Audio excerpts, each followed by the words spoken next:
Well, thank you. I'm going to speak quickly, and since I'm the last person between us and some cocktails, I will cut this somewhat short. I was almost hoping that we would be able to finish up and get on with it, but I guess I will talk a little bit.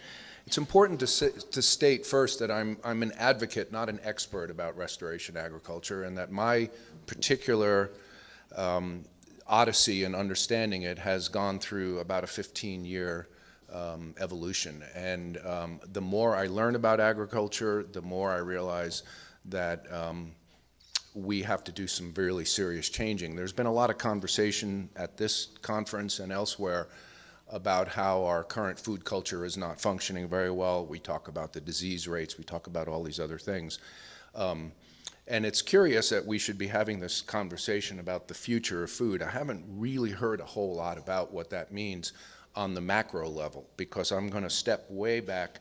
As an evolutionary anthropologist by training, I tend to look at large-scale changes and then try to relate them to what they're doing to our culture. The other thing I'm going to do is let a lot of the slides tell the story. I'll narrate a little bit and kind of go a little more extemporaneously, since I've got a presentation, but I'd rather speak there.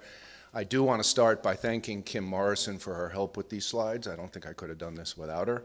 And some of this is done a little bit tongue-in-cheek. As you can already tell, my farmer's hat has a New York Yankees logo on it, and there are not too many of that sort. So how do I, there we go. As I stated, this really was a journey occasioned initially by my own health issues, even though I was born at exactly 9 pounds as well, I have a whole host of health issues that are all rooted in inflammation of one sort or another. So I have a kind of a quasi-diabetic condition.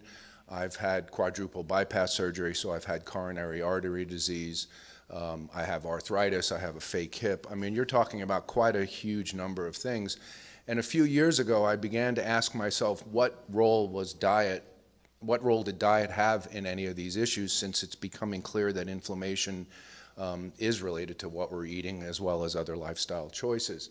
So, by the way, let me back up and mention that I came to Portland 15 years ago and started Laughing Planet Cafe. Many of you know that institution, believing as I did at the time that the best nutritional advice was to eat low on the food chain, eat low fat, and by default, refined carbs to fill your calorie gap.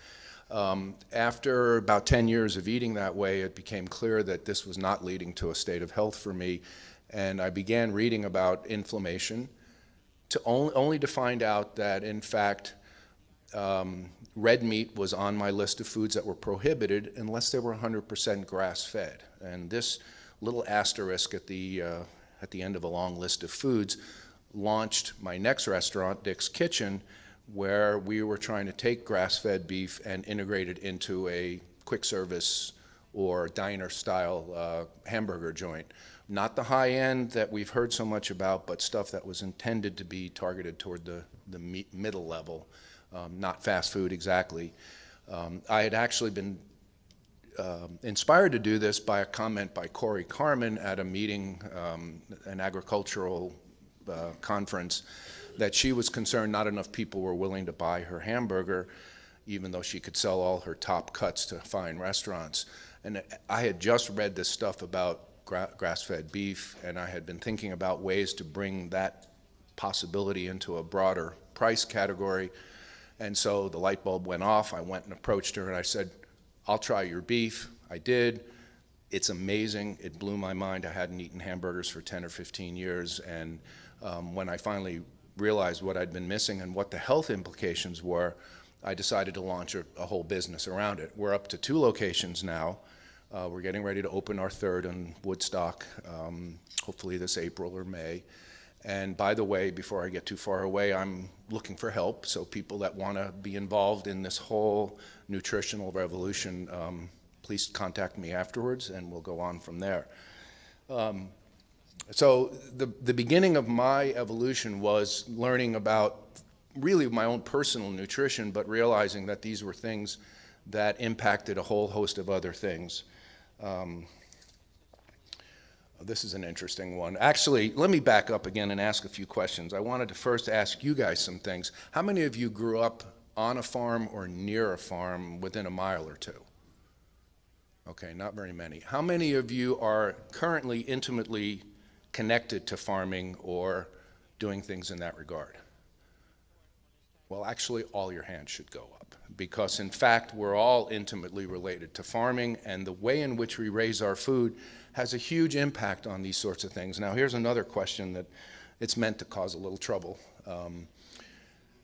And the question is, as we get into the discussion about restoration agriculture, why is the industrial food agriculture system causing all the problems we have with health, with environment, and with unsustainable issues? And it has a lot to do with the way in which we've been farming really for centuries, but in particular since the Industrial Revolution. It's the way in which we've industrialized farming that's really created, there's a quote there, I don't know if you can read it: "Plowing destroys a network of life underground." I can't read the rest. In any case, you'll get the point. I'm going to give you a list of references to look at this stuff. And honestly, if there's only one thing you take out of this whole conversation, it's that you should pick up a copy of Restoration Agriculture and read this book. This was a life changer for me. When I read it, I literally fell off my chair with some of the things that he was tying together for me. But as I said, this was a long story, so we'll get to that. Here are some quotes about our industrial food system, which is really something that restoration agriculture seeks to ameliorate. We're looking at a system that is already causing enormous environmental damage. In fact, one of the things that's become obvious to me is that one of the causes of climate change is actually our agriculture and the way in which we treat our soil. This is a cute photo, I guess, just for fun. The question really is there a future? This is the topic of the conference, is what's the future of food? I'm really here to tell you there is no future for the industrial paradigm, and that unless we switch over to a restoration agriculture paradigm, we will see the continued decline of production, the continued decline in our health, and ultimately, again, as an anthropologist, I keep bringing in these large-scale processes, we will probably see the collapse of our culture and civilization. How many of you know the term peak oil? How many of you know the term peak food? Oh, a few of you do. That's good, because I only just read about it a few days ago, realizing that in 2008 we probably passed peak food based on a whole host of measures that we can identify now, both including a decline in grain production worldwide, and in general things declining in our productive capacity. Even though in the United States we can grow enough food to feed everybody, we don't, but we can. In general, that paradigm is on its way out. And the reason why this is so difficult is because of this quote, that we have as well an industrial system that's premised on the economics of large corporations that control most of our food. So what restoration agriculture wants us to do is to restore the relationships we have to food, including growing some of our own, but more importantly, developing networks, improving the systems by which we relate to our food and to the people who grow our food through CSAs, through a whole host of things. We'll get to that actually. Here's the three books on the left are the ones that are absolutely essential. Restoration Agriculture is really a book a little bit for folks who want to take up actually growing food. The book in the middle, The Emergent Agriculture, is a little easier to read. And again, if I can do nothing else than just suggest that a few of you read these things, you will come away with a new sense of resolve to see that the restoration agriculture paradigm will grow. Grass, Soil, and Hope is absolutely one of the most hopeful books I've read in a long time about how proper farming will improve our climate change issues. That in fact we can, with a 2 to 3% improvement in our soil's capacity to absorb, to be nutritious, we can absorb all of the excess carbon dioxide in our environment in 10 years. So just a 2%, 3% improvement in soil nutrition. That book is very exciting to read. As I said, Emergent Agriculture is an easier book, a little shorter. What I like about these guys and why I would defer to them versus listening to me is that they're both farmers. These are guys that are actually doing the work. Mark Shepard in Restoration Agriculture has his farms running for about 28 years in central Wisconsin. He took a depleted farm and completely rebuilt it around notions of restoration agriculture, which I'm going to get to. There's another interesting quote. I mean, this is way more than who's got the latest, coolest restaurant in town. You know, what is Dick's Kitchen up to? This is the whole ball of wax. This is what we're trying to avoid as a civilization. I think it's pretty clear, most of you are pretty thoughtful people, that we know we're sort of in this tipping point right now. This is the time when we either apply these rules of restoration agriculture, or we can pretty much kiss our civilization goodbye. That may not be a bad thing, because our civilization is premised on a whole host of values that one can argue with. But anyway, now here's really the crux of what I wanted to talk about, is the industrial agriculture model versus the restoration agriculture model. I apologize if these are hard to read. Oh, that one's easier to read. Basically, what restoration agriculture is a small-scale, local, it's a diffuse ownership. It's farmers markets, it's CSAs, it's people selling from farms directly to restaurants as we buy through Carmen Ranch. That's all what goes on, and contrast that with the industrial agriculture model, in which very few companies control 70 to 80% of the grains in the world. They control most of the distribution and production of just about everything we do. And in fact, all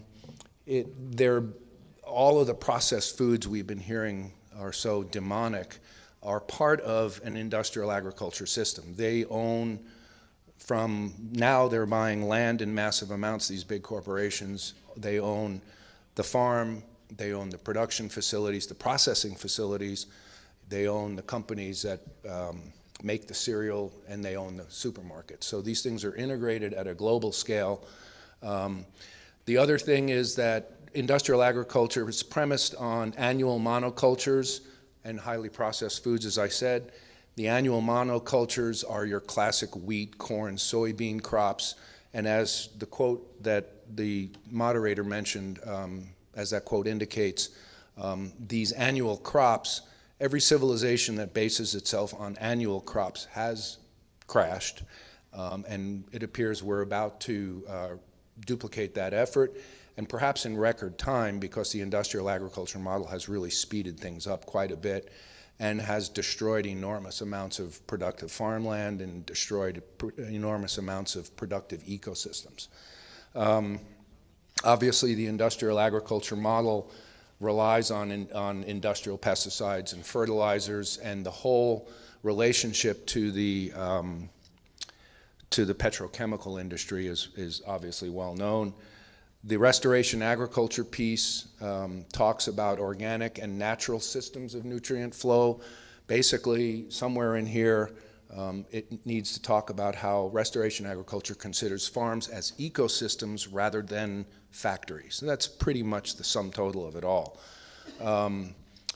Continual disruption of soil, huge loss of fertility, loss of CO2 to the atmosphere. It turns out that our industrial agriculture model has done more to foment high carbon dioxide levels than any other thing we're doing, including petrochemical process and industry. The restoration agriculture uses particularly important a no-till style of agriculture, or a minor tillage. They create soil. Their goal is to create healthy soil that mimics the systems that you find in natural ecosystems. Industrial agriculture generally devastates rural communities. In fact, 2 generations ago, a third of the population in America was involved in raising food. Now it's under 1%. In fact, we have more prisoners in the US population than we have farmers. This is not a good thing, and in fact, this is going to have to change. On the other hand, restoration agriculture strengthens local communities. It creates something that can also be called civic agriculture, something that really is aimed at healthy rural communities, people working together, doing things that are quite different than the industrial model. The industrial model requires that we be passive consumers, whereas in the restoration agriculture, we are a participant in a food web. These are all very different ways of looking at a food paradigm.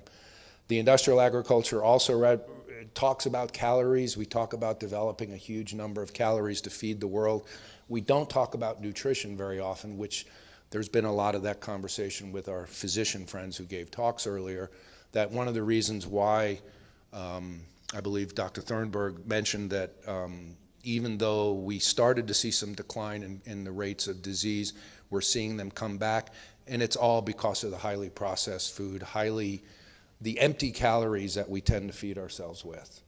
And so there's an emphasis on nutrition and on freshness, and this field is right now at a tipping point. There are things happening. We've had enormous growth in the number of CSAs. We've had enormous farmers market growth. And all of these things tend to, this is also, sorry, it's so hard to read. Let me get to it on my page. Basically, what I wanted to point out here is that restoration agriculture is the convergence of a bunch of different things. It isn't one movement. It's really coming from people that are trying things on their own and slowly reinventing agriculture. So there's 2 terms in there that I wanted to talk about. Convergence, which indicates that there's so many things feeding into this new movement that we're at a point where it looks like it may emerge as a new paradigm. And what I'm asking you guys to do is to learn a little bit about this paradigm and then get behind it, put your shoulder to it, help us bring it into existence. On the one hand, I came into the whole notion of restoration agriculture, as I mentioned, through my own nutritional research, and there's an enormous number of people talking about paleo, talking about the Mediterranean diet, that support the idea that those kinds of nutrients, that kind of food comes out of a restoration agriculture paradigm, but not out of the industrial agriculture one. We also have at the top the carbon sequestration issue, which suggests we do the same thing. Basically, for all of these social problems, the solution is the same as we want to go forward. And this is an opportunity these are convergent situations, all of which we hope will develop as an emergence. That an emergence is a state change when we go from being in a food system that is clearly killing us and killing our planet, where relatively speaking there's a fast change toward a newer system. So let's see what else we have. This is Carmen Ranch, where we buy our beef. So what can you guys do? What can we do? The first thing you can do is become knowledgeable. Read these books, do anything you can. Google restoration agriculture. It's called a lot of different things. Another thing you want to do is look for alternative suppliers. You want to ask a ton of questions when you go to your restaurants or you go to the supermarkets. Where is this stuff from?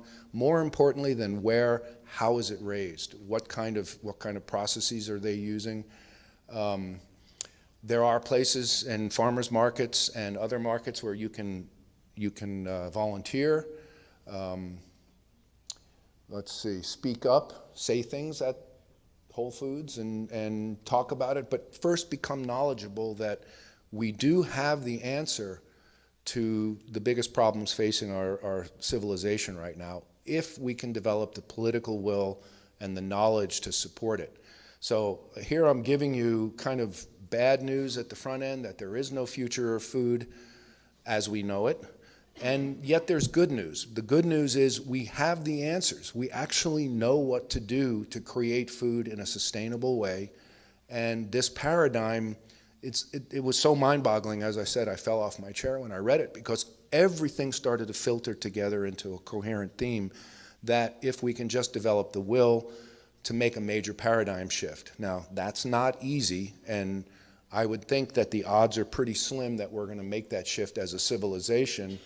Oh, here's a plug for Dick's Kitchen. There's my, I actually didn't mention early enough, one of the things I'm doing besides Dick's Kitchen is I've purchased a farm in Clackamas, and we're going to be doing, we already are doing our own chickens. We have emu there, actually, and pigs. But we've already served our chickens at Dick's Kitchen, and they're very, very different than the supply product. So we have done this. I'm looking for folks to help me with my farm. We have a whole new supply chain system going on, possibly with a new producer, a new processor in Clackamas. These are exciting times, so it's great to get into it. Grass-fed beef, other proteins. Okay, so you get all that. Those are my emu on the left. That's also my farm on the right. It's half forest, half farm, which allows us to engage in one of the new restoration agriculture paradigms called agroforestry, something that holds enormous potential because you start to produce multiple crops out of a forest that is doing everything we need it to do, sequestering carbon, rebuilding soil, creating habitat for wildlife diversity and all that sort of stuff. So we're going to actually leave this forest side and start growing some, say, chestnuts or other nut-producing trees. Chestnut trees yield for 800 years. That's sustainable. That's very different than wheat. It builds soil, it holds soil together, it helps create nutrient flow, and it retains water. So there's a lot to this whole paradigm. I've kind of skipped over things. As I said, I was prepared to talk about a lot of other stuff in a lecture, but it's getting late. It's time to go drink.